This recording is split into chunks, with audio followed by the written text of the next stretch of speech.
Hey there YouTube, this is Vargas XX78 with another Vargas Reviews. Just wanted to talk about the movie I saw with my girlfriend, Resident Evil 5 Retribution. Like I talked about in my Vault video, I honestly thought that this was going to be the last movie in the Resident Evil franchise.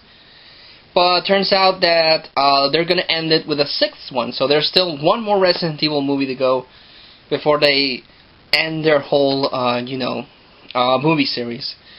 Also, like I mentioned before in the Vault video, I've liked the Resident Evils. There are things about it that I don't particularly enjoy as much anymore, but all in all, they're fun. They're actually fun movies if, you can disconnect your brain and, you let your suspension of disbelief be there. But, went to see it with my girlfriend.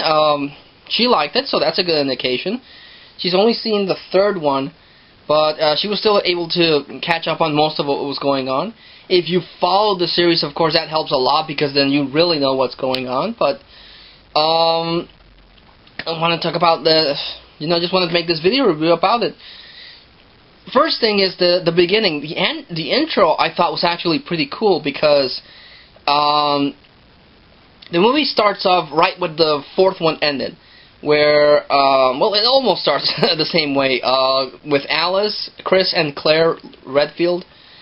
They're standing in this, tanker boat, and then, these helicopters from Umbrella, come towards them, and then you can see Jill with the spider thing. The intro of the movie starts in reverse. Alice is in the ocean, and then she, in reverse, jumps out of the ocean, and then there's an explosion that goes back, and then she's having this shootout with Jill Valentine, and it basically tells what happened at the beginning of the movie in reverse. I thought that actually was pretty cool. Now, the thing they did alter is that you don't see Chris and Claire Redfield at the intro of the movie. They're disappeared. They're not there. So then you see the credits. Then you get everything that you just saw. You see everything that you saw in reverse played normally. That I didn't like so much. I mean, they had a really cool intro, and they kind of ruined it by showing the same thing in normal speed. That kind of ruined the awesomeness of the intro. But you see how the Umbrella ships were shooting at the people in this tanker boat. You see Alice, shooting them up. She had a shootout with Jill Valentine, and then she shoots down one of those helicopters. It explodes, and she gets thrown back into the ocean. Then you have a little recap. Alice is there, and then she mentions all of the stuff that happened from Resident Evil 1, how they opened up the hive and they released this plague because of the Red Queen, and then Resident Evil 2, what happened with the disaster of Raccoon City. She kind of touches upon Resident Evil 3, where they were cloning her, and then she talks about Resident Evil 4 with Wesker and the people he was taking hostage because he needed to feed on the remaining of the humans. Then that ends, and then you get this part where Alice wakes up, and she's married to Carlos Oliveira, and they have a small daughter. And all of a sudden, bam, a zombie bursts in, and he bites Carlos. Alice and the kid escape, and they meet up with Michelle Rodriguez, who's not Rain in that part, and they're trying to escape the zombie apocalypse, because the zombies start hitting the suburb. And then Alice leaves the kid in the closet, and then she fights with one of the Las Plagas zombies. Those things that open up like that, like the vampires from Blade 2. And then she gets killed. You cut to Alice, the normal Alice, I guess. And she wakes up in this interrogation room, and Jill Valentine is asking her, why'd you betray Umbrella? And they're basically just torturing her. And I guess Mila Jovovich really liked the costume from the end of the first one, because she had the same... It was this costume that was like two sheets just covering her front and back, and that was it. That's what she's wearing in this one. And then they're interrogating her, and they're torturing her. All of a sudden there's a power blackout, and the doors open up, and she's able to escape. She enters a place that looks like Tokyo, and it starts raining, and people are walking around in Tokyo.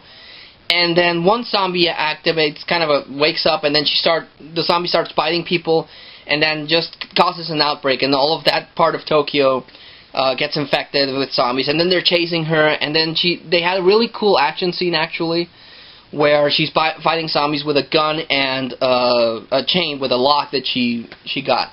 That action scene was actually pretty cool. Then she meets up with Ada Wong, wearing the same costume she did in Resident Evil 4. And I think the interpretation of Ada Wong was really, really cool. The actress looks spot on like Ada Wong. I thought that was really, really awesome, actually. She meets up with Wesker, and Wesker explains that she's in this installation that runs outbreak scenarios. They have an installation that looks like New York, so they can then sell the outbreak to Russia. And then they have a Russian scenario, so they can then sell the outbreak to the United States. They have a Japan scenario, so they can sell the virus, the T-virus, to China. And then they have a China scenario, so they can then sell the virus to Japan. So basically, the Umbrella Corporation had this thing just to sell their bioweapons, and which doesn't make that much sense because I guess it was still running even after the world ended in Resident Evil 3. Because in Resident Evil 3, everything got turned into a desert. The T-virus just decimated everything. Either that, or they decided to not focus on that plot point. That's not made very clear. Anyway, Wesker comes up into the screen and says that he's the one that orchestrated the escape because he needs Alice. And he sent a rescue team consisting of Barry Burton, Leon Kennedy, and 3 disposable guys. So they have to meet up with them so they can escape that installation. While this is happening, Alice and Ada Wong find the suburb scenario, and they meet up with the daughter of the other Alice that got killed at the start of the movie. It's revealed that the population of these scenarios is made entirely out of clones. So they were cloning clone Alice's, clone Carlos's, clone children. They even made some clones of Michelle Rodriguez as Rain. So that's how they populate these scenarios. And that's where Alice meets up again with a clone of Carlos Oliveras, the commanding officer in the first one that got killed by the lasers, and Rain again. Plus, they find these giant liquor that I guess it's the evolved form. Long story short, they changed the plot wherein Wesker isn't the bad guy. He's kind of like he's still a bad guy, but he's in war for control of the Umbrella Corporation with the Red Queen. That's the only plot point that I didn't like as much, or it didn't make any sense at all. Because the Red Queen in the very first Resident Evil, they burned out her circuit breaker, so she was shut down. There's no way that the Queen was still active. But in this one, they say that the Red Queen is not only active, but she's taking control out of Umbrella. So she took control out of it from Wesker's hands, and she basically wants to destroy the world. She wants to get rid of humanity. So she has control of all these clone armies and all the zombies and the lickers and all the other bioweapons, even the executioners. So Alice and team have to escape the installation because Wesker knows that Alice has a powerful weapon that he can use against the Red Queen. Barry Burton's character, he looks like him, but he doesn't really act like him. Same thing with Leon. He has a look from Resident Evil 4. Doesn't act anything like Leon Kennedy in this one. Ada Wong's the only character in the movie that actually acts like her video game counterpart. Also, Sienna Glory is back as Jill Valentine. She looked a lot hotter in the second movie. She still looks hot, but not as hot. I don't know what they did to her, but she didn't look as hot in this one. She's wearing the same purple jumpsuit that the character uses in Resident Evil 5. She still has the spider thing, and her hair's blonde, but they managed to escape from this installation. Barry Burton is killed. The clones are destroyed. The only people that make it out of that is the Alice daughter, who's the daughter of a clone, actually. But Alice, Alice, the one that's started from the whole of the movies, kind of feels a connection with the daughter, so she rescues her. So Alice makes it out, the kid makes it out, Leon makes it out, and Ada Wong makes it out. The installation is destroyed, and Jill Valentine and the Rain clone also make it out. Plus Luther, I think it's Luther from the fourth one. He's also there. He's part of the rescue team. But in the final battle, you got Jill Valentine going against Alice, and you got Leon Kennedy and Luthor, or I think it was Luthor, going against Las Plagas powered Rain. So Rain's kicking butt. She's she's wiping the floor with Leon and Luthor. She actually kills Luthor. I think it was Luthor. I don't remember. The basketball player from the... I think he was a basketball player from the fourth one. But she kills him with this kung fu punch that breaks his ribs and stops his heart, so he dies.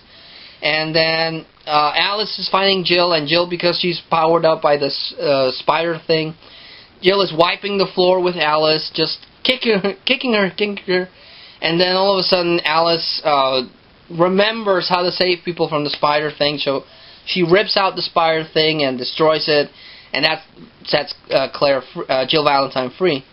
Then she has a fight with Rain, and Rain's just kicking her butt. She's doing all her kung fu moves, and she does the whole kung fu heart-stopping move on Alice, but she doesn't die. I guess because she's the main character in the movies, even though it should have been the Resident Evil characters.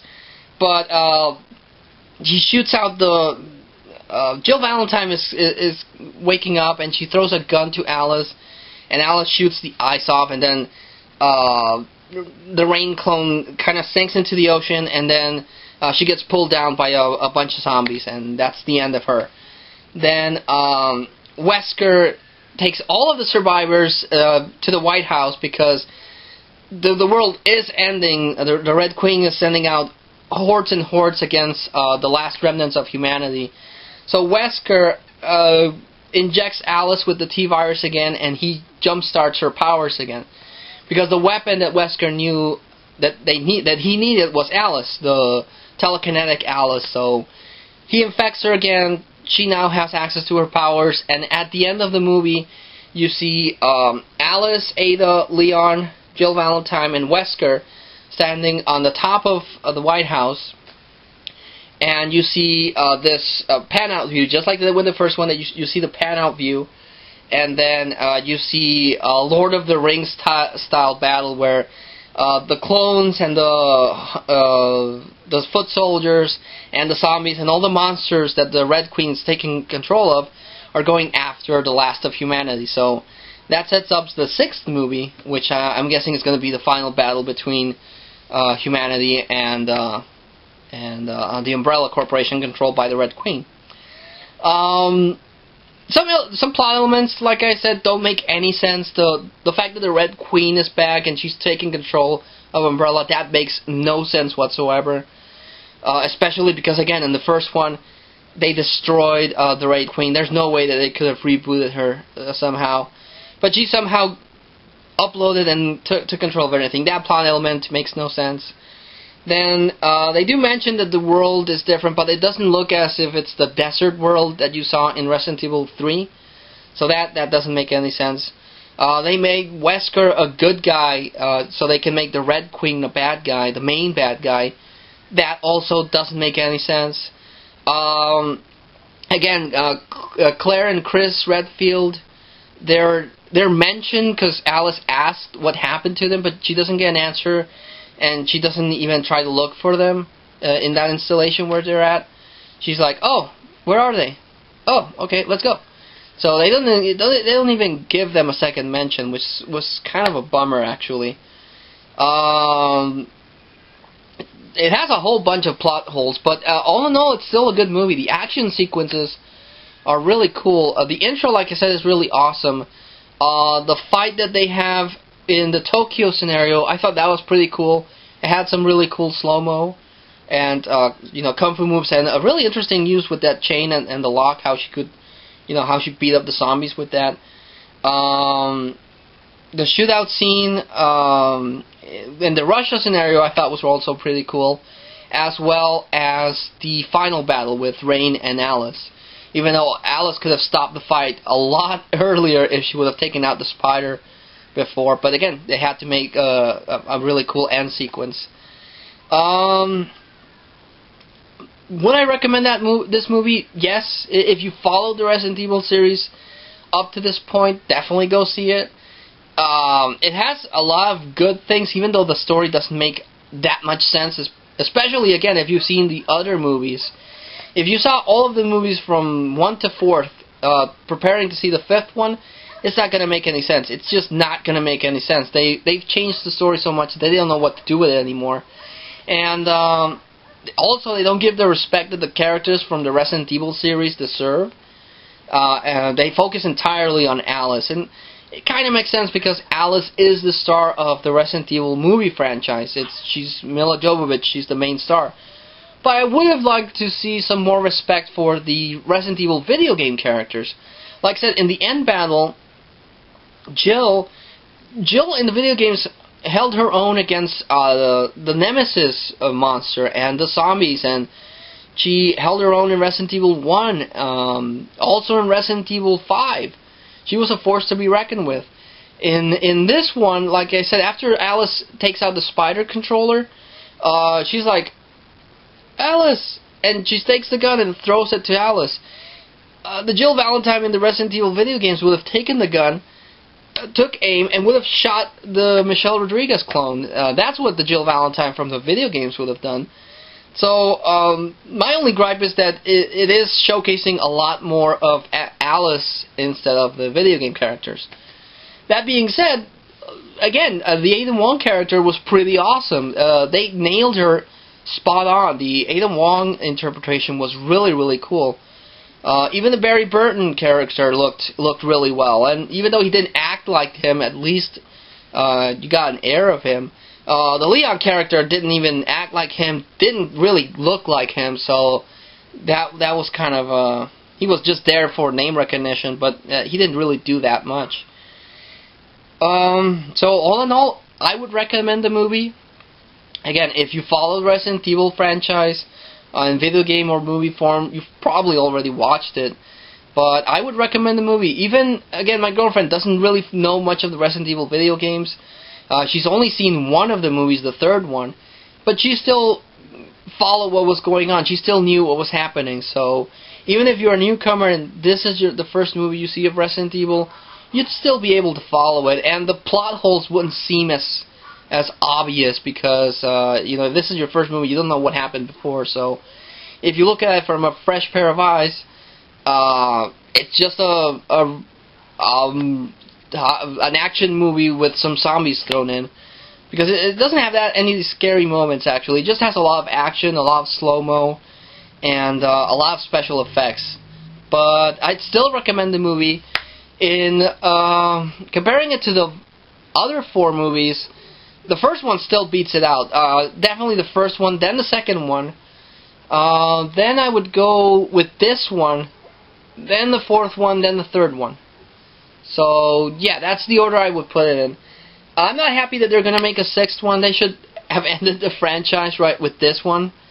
This one, I don't know. They could have ended it instead of trying to make it a 6-part movie series. But still, I'll go see the 6th one when it comes out.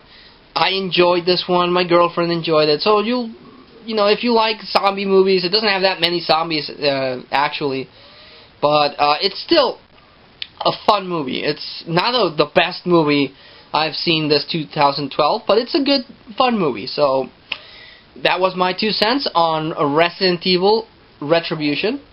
Like always, thanks so much for watching, and until I see you all again, this is Vargas XX78 signing off.